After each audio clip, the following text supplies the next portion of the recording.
신약 성경에서는 그 하나님 나라의 임함에 대해서 우리를 조금은 다소 혼란스럽게 하는 표현들이 존재합니다.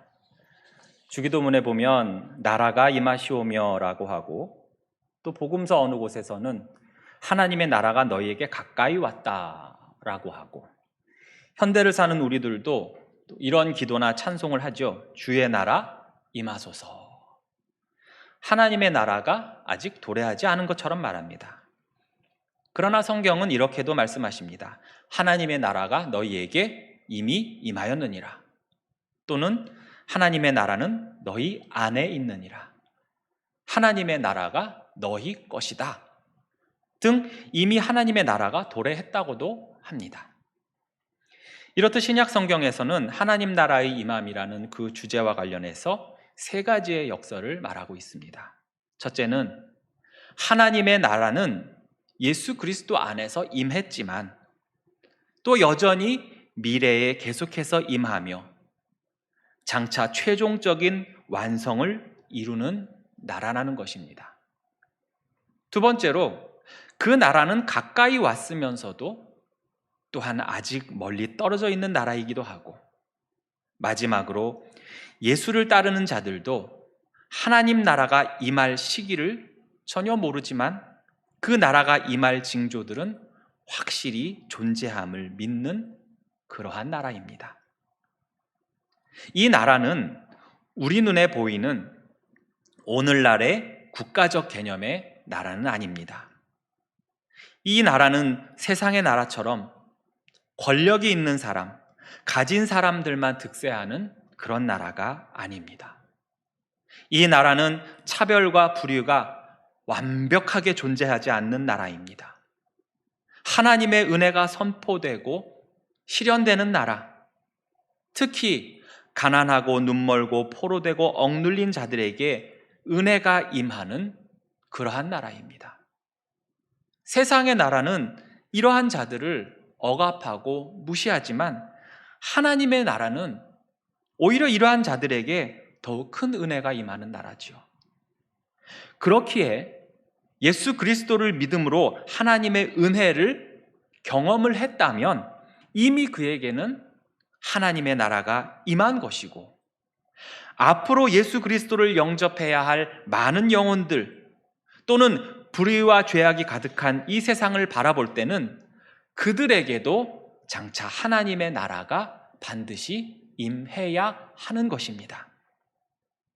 그렇지만 예수님 당시나 오늘날에도 하나님 나라를 마치 로마의 황제나 어떠한 탁월한 정치 지도자가 다스리는 나라, 세상 나라처럼 권력과 부에 의해서 움직이며 경제적 풍요를 이루는 데 집중하고 정치적 안정을 누리는 정도로 바라는 경우가 많습니다.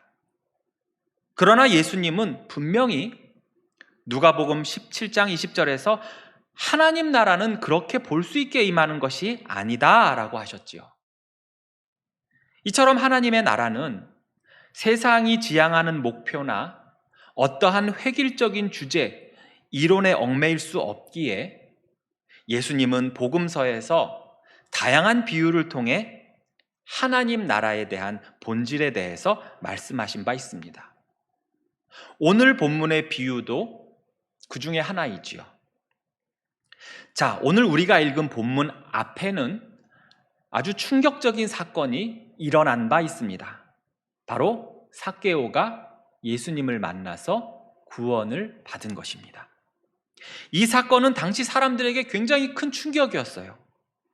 유대인으로 태어나서 율법 조항들을 잘 지키면 구원은 자동으로 떼놓은 당상이라고 생각하던 자들 앞에서 예수님은 죄인의 대명사요, 지옥이 훨씬 더 잘 어울릴 것 같은, 이방인과 비교해서 누가 더 나쁜 놈인지 우열을 가리기 힘든, 창녀와는 동급이요 매국노였던 세리, 그것도 세리의 장인 삭개오가 구원을 받았다고 하셨고, 또한 그는 아브라함의 자손이라고까지 말씀을 하셨습니다.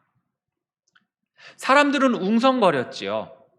아니, 죄인 중에 갑인 삭개오가 구원을 받았다고? 그리고 뭐라고? 그 노랭이 삭개오가 자기 재산의 절반을 가난한 자들에게 나누어 준다고? 그럼 이제 삭개오는 더 이상 로마의 세리 노릇을 안 하겠구나. 저 예수님이 유대인의 왕이 되어서 이제 로마로부터 우리가 받은 압제로부터 해방시키고 우리들만의 그 왕국을 세운다면 정말 삭개오가 세리 노릇을 더 이상 안 해도 되지. 그래, 그동안 저 예수님이 보여주신 기적들, 특히나 빵 5개로 그 수많은 사람들을 먹일 정도라면 충분히 우리의 왕이 될 만하지. 삭개오의 집 앞에 있던 유대인들은 이제 예수님이 예루살렘에 올라가시기만 하면 즉시 자기들이 생각했던 그러한 나라, 즉 로마의 압제로부터 해방돼서 평안과 부귀와 배불리 먹는 그런 나라가 세워질 것이라고 생각했던 것입니다. 그리고 그들은 그런 물질적 풍요와 정치적 독립과 안정된 이 땅의 나라가 바로 하나님 나라라고 생각했던 것입니다. 그래서 11절에 보듯이 당장에 나타날 줄로 그들은 생각했다는 것이죠. 그리고 그 영광스러운 장면, 왕의 대관식과도 같은 모습, 개선장군 같은 모습을 자신들이 직접 그 두 눈으로 볼 거라고 기대했던 것입니다. 삭개오 집안에 있던 사람들뿐 아니라 누가복음 17장에서 바리새인들도 예수님께 여쭈어 본 적이 있어요. 누가복음 17장 20절에서 21절을 보시면 바리새인들이 하나님 나라가 어느 때에 임하나이까 묻건을 예수께서 대답하여 이르시되 하나님의 나라는 볼 수 있게 임하는 것이 아니요 또 여기 있다 저기 있다고도 못하리니 하나님의 나라는 너희 안에 있느니라. 지금 바리새인들이 생각하는 그런 나라가 아니라는 거예요. 바리새인들이 하나님 나라가 언제 어디에 임하냐고 예수님께 물었을 때의 대답, 즉 볼 수 있는 것도 아니요 볼 수도 없기에 언제인지 어디인지 모르지만 예수님을 하나님의 아들이요 유일한 구원자로 믿는 순간 그 사람 안에 하나님의 나라가 임하는 것이라고 말씀하신 것입니다.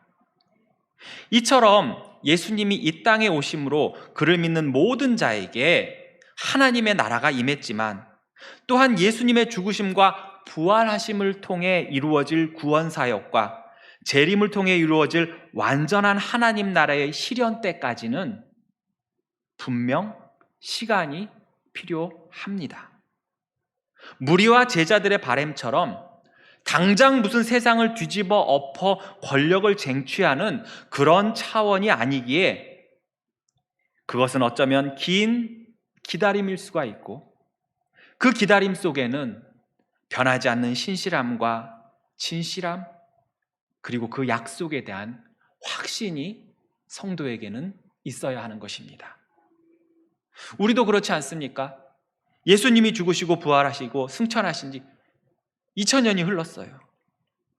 우리의 신앙의 선배들로부터 우리까지 그리고 앞으로도 얼마나 더 예수님의 재림과 그로 인한 하나님 나라의 완전한 실현을 기다려야 할지 우리는 잘 몰라요. 그러나 이 기다림이 또한 우리에게는 연단이 될 수 있고 훈련이 될 수 있고 이 연단을 통해 예수님의 참 제자 하나님 나라의 진정한 소유자가 누구인지 드러날 수 있는 것입니다. 이 기다림의 시간 속에 과연 성도는 이 세상에서 어떻게 해야 하는가? 그것이 바로 오늘 비유의 핵심인 것입니다. 오늘 우리가 읽은 이 예수님의 비유는요, 당시 유대인들에게는 결코 낯설지 않은 비유였습니다. 왜냐하면 그들을 다스렸던 헤롯 대왕도 왕으로 인정을 받고자 기원전 40년에 로마를 방문해서 로마 황제에게 자기에게 왕을 달라고 그렇게 해서 허락을 받은 경우가 있었고요. 그의 아들 헤롯 아켈라오도 기원전 4년에 로마 황제를 찾아가서 자신의 이복 동생인 헤롯 안티파스가 아니라 자기에게 왕위 계승권이 있다고 주장하기도 했습니다. 우리나라도 보면 고려시대나 조선시대에도 왕위에 오르기 전에 어떻게 합니까? 각각 원나라, 명나라 황제의 허락을 받지 않습니까? 그래서 예수님이 지금 하신 비유는 청중들에게 그럴 수 있겠다, 맞아, 그렇지 라는 익숙한 사건이었다는 것입니다. 비유 속의 귀인은 왕위를 받으러 먼 나라로 떠납니다. 굳이 먼 나라라고 한 것은 앞으로 그만큼 시간이 오래 걸릴 것이고 그 가운데 때론 어려움도 만날 수 있다는 복선이 깔려 있습니다. 그러나 시간이 오래 걸릴 수 있다는 것이지 그 귀환이 불확실하다는 것은 절대 아닙니다. 그 귀인은 반드시 자신이 꼭 돌아올 것을, 그리고 반드시 왕위를 받을 것을 확신하고 있습니다. 13절에 내가 돌아올 때까지 라고 했는데 이 말은 원문에서는 내가 돌아올 것이므로 라고 해석이 됩니다. 내가 돌아올 때까지, 내가 반드시 돌아올 것이므로 어떻습니까? 이 귀인의 굳은 확신이 드러나죠. 귀인은 떠나기 전에 자신의 종 10명을 불러서 한 사람당 한 문화씩, 각각 한 문화씩 나누어 줍니다. 한 문화라는 것은 노동자 한 사람의 100일치 일당과 같습니다. 즉 일당을 오늘날로 말해서 일당 10만 원으로 치면 약 한 1000만 원 정도 되겠죠. 이거 금액을 나눠주면서 귀인은 말합니다. 내가 반드시 돌아올 테니까 돌아올 때까지 이것을 미천으로 삼아 다들 열심히 장사를 해보거라. 그리고 이제 귀인은 먼 길을 떠납니다. 그런데 그 다음 구절에서 이 귀인이 다스렸던 나라에 이상한 기류가 흐릅니다. 백성들이 이 귀인을 미워하는 거예요. 왜 미워했는지 나오지 않습니다. 그러나 이들은 귀인을 단순히 미워하는 정도에 그친 게 아니라 귀인이 왕위를 받으러 간 그 먼 나라에까지 사람을 보내서 그가 왕위를 받는 것을 방해하려고 해요. 어떻게 해요? 14절에 보듯 우리는 이 사람이 우리의 왕이 되는 것을, 우리를 다스리는 것을 원하지 않아요 라고 말이죠. 그들은 조직적으로 움직이며 그 귀인에 대해서 헐뜯었습니다. 그 귀인이 자신들의 왕이 되어서는 절대 안 되는 이유를 밤새 말할 수 있을 정도로 증오를 했어요. 혹시나 누군가가 그 귀인에 대해서 조금이라도 긍정적인 얘기를 하면 그 즉시 오늘날로 말하면 인터넷이나 SNS를 통해서 막 인신공격을 하고 신상을 털었던 것입니다. 자, 이제부터 귀인의 그 종들, 남은 종들의 고민이 시작됩니다. 세상이 그 귀인을 미워해요. 즉 자신들의 주인을 지금 미워하고 있어요. 모두가 그 귀인의 귀환을 바라지 않고 그가 왕위를 받아 자신들을 다스리는 것을 거부합니다. 누군가 조금이라도 그 귀인을 위한 일을 한다면 대번에 비난을 받거나 직접적인 위협이나 박해를 받을 수도 있었어요. 귀인 자신은 반드시 돌아온다고, 왕위를 가지고 온다고 했지만 혹시나 만약에 그것이 실패한다면, 그가 만약에 돌아오지 못한다면 그때까지 주인이 맡긴 문화로 장사한 것은 말짱 헛것이 되는 것입니다. 빨리 판단을 해야겠지요. 주인을 기다리며 그의 명령에 따라 열심히 장사를 해야 하는가, 아니면 이 반대하는 백성들과 한편이 돼서 주인이 맡긴 돈으로 아예 그들의 환심을 살 것인가, 아니면 박쥐같이 눈치 살살 보다가 세력을 얻는 쪽에 붙어먹을 것인가. 그런데 그 귀인이 왕위를 가지고 돌아온 것입니다. 생각해 보십시오. 왕위를 받는 게 무슨 자격증 하나 덜렁덜렁 들고 혼자서 털레털레 오는 게 아니지 않습니까? 그 왕을 호위하는 군대를 비롯한 많은 사람들이 함께 영광스러운 모습으로 오겠지요. 그런데 이 귀인은 왕위를 받아서 와서 어떤 정치적 포부와 소감을 백성들 앞에 설치된 높다란 연단에 올라가서 연설하고 그러지 않았어요. 그는 돌아오자마자 자신이 떠나기 전 은화를 나누어 준 종들을 불러 모았습니다. 그리고 뭐라고 묻습니까? 너 얼만큼 벌었냐? 넌 내 재산을 얼마나 불렸니? 넌 얼마나 성공적으로 사업을 이루었니? 라고 질문하지 않아요. 15절에 보시면 각각 어떻게 장사하였는지를 알고자 하여. 주인이 알고 싶은 것은 이것입니다. 많은 이들이 나를 거부하고 내 통치를 거부하는 이 세상에서 너희는 주인도 없는 이 상황에서 이 백성들의 적대적인 환경과 위협이라는 어려운 상황 속에서 그 모든 것을 무릅쓰면서까지 나의 종임을 공개적으로 선언하고 충성되게 일했더냐? 주인이 알고 싶었던 것은 그것이었습니다. 여러분 가운데 장사를 해보신 분은 아시겠지만 내가 투자한 자본에 대해 현상 유지라도 하려고 얼마나 많은 광고와 전단지 뿌립니까? 얼마나 드러내놓고 해야 됩니까? 어떻게든 이익을 내려고 새벽부터 밤늦게까지 고객들 만나고 팔로 개척하고 광고하고 경영계획을 수립할 것입니다. 그런데 한 문화로 10문화를 만들었다? 10배의 이윤을 냈다면 그가 이 주인이 없는 동안 어떤 삶을 살았을지 눈에 선합니다. 수많은 사람에게 돌렸을 명함, 쌓여진 매출 전표, 입출금 내역이 빽빽히 적힌 회계장부, 쌓인 전단지, 재고 물건, 통장 잔고 등등을 바라보며 주인이 한 말은 야, 너 성공했구나 라고 하지 않습니다. 잘하였다, 착한 종이요. 내가 지극히 작은 것에 충성하였구나. 원문에 더 가깝게 번역한다면 네가 아주 작은 일에도 신실했구나, 진실했구나 라는 뜻입니다. 그래서 오늘 설교 제목이 신실하게, 진실한 게입니다.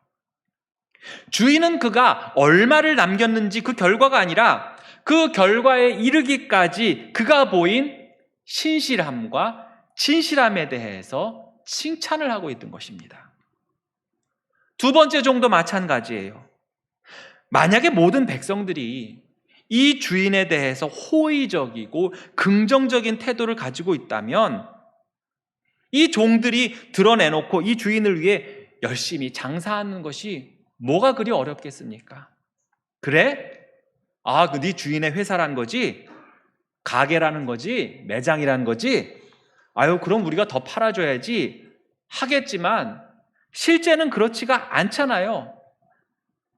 어쩌면 이 백성들은 종들이 장사할 때 그 주인이 미우니까 이 종들이 장사할 때 불매운동을 하기도 하고 멀쩡한 물건 하자 있다고 거짓 신고했을 수도 있어요.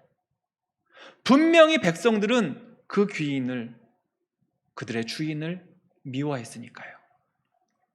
그러나 주인에게 칭찬받은 이 종들은 오직 주인만 바라보았고 주인이 반드시 다시 돌아올 것을 확신하며 기다리며 그 주인의 명령대로 신실하고 진실하게 세상에 드러내고 공개적으로 장사를 했던 것입니다. 이에 주인은 이들에게 수고했으니 이제 그만 쉬면서 즐겨라 라고 하지 않습니다. 10문화를 남긴 자에게는 10고을을 차지하라, 즉 10개의 성읍을 다스릴 권세를 준다고 했고 5문화를 남긴 자에게는 5성읍을 다스릴 권세를 준다고 했습니다. 즉 동네에서 슈퍼마켓 하던 사람에게 도지사나 군수와 같은 막대한 책임을 부여한 것입니다. 주인이 이들에게 준 보상은 어떠한 특혜가 아니라 더 큰 책임이었던 거예요. 그러나 이 책임은 너무나도 영광스러운 것입니다. 왜냐하면 더 이상 그들은 종이 아니라 주인과 같은 권세 있는 지도자의 반열에 올라간 것이기 때문입니다.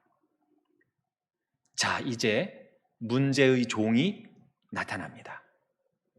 그는 한 문화를 수건에 싸두었어요. 이 종은 21절에서 주인이 얼마나 무섭고 잔인한 사람인지를 말하고 있습니다. 혹시 자신이 사업을 하다가 손해를 끼치면, 그러다 혹시나 망하면 분명히 아주 무섭게 혼을 낼 테니까 본전이라도 보전하려 했다는 투로 변명을 하지요. 그러나 문맥 전체를 놓고 본다면 그의 말은 거짓말입니다. 그는 자신의 주인이 아니라 반대로 미워하는 원수들 사이에서 왕이 나오지 않을까? 이러한 마음과 그래도 혹시 만약에 주인이 돌아오면 어쩌지? 이런 마음, 즉 두 마음을 품고 있던 자란 것입니다. 즉 그에게는 자신의 주인에 대한 절대적인 믿음과 신뢰가 없었던 것입니다. 이런 마음에 신실함과 진실함이 있을 리가 없지요. 상황에 따라 언제든지 여기 붙었다, 저기 붙었다 하려고 했습니다. 그러니 드러내놓고 주인의 이름으로 열심히 장사를 할 마음도 없는 자였어요. 내가 그의 종입니다. 그분은 나의 주인입니다. 라고 말하지 않아요. 야고보서 1장 6절에서 8절 말씀에 오직 믿음으로 구하고 조금 더 의심하지 말라. 의심하는 자는 마치 바람에 밀려 요동하는 바닷물결 같으니 이런 사람은 무엇이든지 주께 얻기를 생각하지 말라. 두 마음을 품어 모든 일에 정함이 없는 자로다. 앞에 언급한 칭찬받은 두 종과 비교하면 이렇게 두 마음을 품은 이 종은 결코 진실하지 못한 종이요 정함이 없는 종인 것입니다. 신실함과 진실함이 없는 결과 자신이 그동안 섬겨왔던 이 주인까지도 그가 과연 어떠한 사람인지 그의 인품과 성격 등을 제대로 알지 못해 큰 오해를 하고 있지 않습니까? 결국 그는 어떻게 됩니까? 이런 사람은 무엇이든지 주께 얻기를 생각조차 하지 않는 정도가 아니라 자신이 가진 것조차도 빼앗기게 됩니다. 그리고 이 모든 것을 결산한 후에 이 귀인은 자신의 왕됨과 다스림을 거부하던 원수들을 심판하면서 오늘의 비유가 끝납니다. 예수님이 승천하시고 다시 오실 그날을 기다리며 이 신약의 시대요 말세를 사는 우리들은 바로 오늘 비유의 종들과도 같은 것입니다. 예수님은 마태복음 28장 말미에서 예수께서 나와 말씀하여 이르시되 하늘과 땅의 모든 권세를 내게 주셨으니 그러므로 너희는 가서 모든 민족을 제자로 삼아 아버지와 아들과 성령의 이름으로 세례를 베풀고 내가 너희에게 분부한 모든 것을 가르쳐 지키게 하라. 볼지어다 내가 세상 끝날까지 너희와 항상 함께 있으리라 하시니라. 이 말씀을 제자들에게 주셨고 오늘날 예수 믿는 우리들에게도 동일하게 주셨습니다. 또 이를 위해 우리에게 많은 은사와 능력들을 바로 복음 전파를 위해 주셨어요. 옛날 제자들이나 오늘날 우리들이나 차별 없이 주셨습니다. 마치 종들에게 동일하게 한 문화씩 준 주인처럼 말이죠.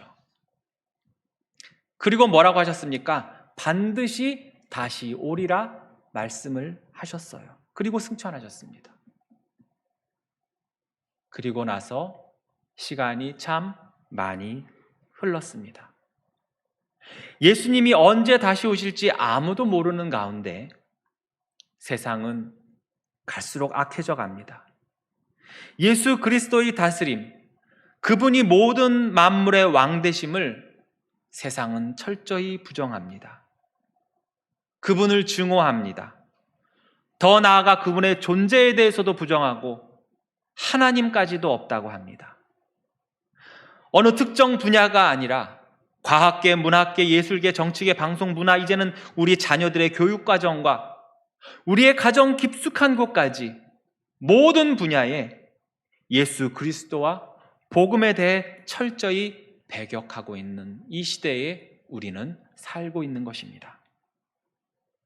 적극적인 혐오와 증오가 아니더라도 먹고 사는 문제, 이 세상의 가치관과 세속의 물결 속에서 언제 오실지 모르는 예수 그리스도를 기다리며 신실하고 진실하게 사느니 차라리 바쁜 세상, 예수를 모르는 세상, 예수를 적대시하는 이 세상에서 예수 그리스도의 종임을 숨기며 저들과 같이 똑같이 사는 게 오히려 지혜롭게 사는 것으로, 그것이 옳은 일인 것처럼 보이고 실제 그렇게 살기도 합니다.